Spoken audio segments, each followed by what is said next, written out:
Good morning everyone, another day and another vlog na naman. So for today's video guys, naisipan ko magluto ng aking ulam. Yung ako talaga yung magluluto kasi sa totoo lang, paborito ko talagang magluto-luto.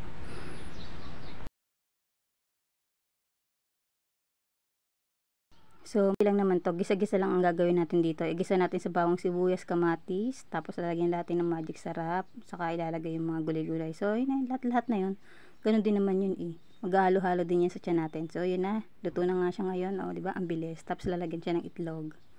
So ang tawag dito ay ampalayang may ginisa sa itlog. Ampalayang ginisa sa itlog. O diba? Tapos sasabayan natin yan ng juice. Kasi syempre babawi tayo sa juice. Diba? Kasi gulay yung ulam natin. So ayan, magkakanaw lang tayo ng Nesty Apple dahil medyo masakit yung tiyan ko at medyo nagdudumi ko. So ito, Nesty Apple is maganda talaga siya sa tiyan kapag ka nakakaramdam ka ng konting pagdudumi.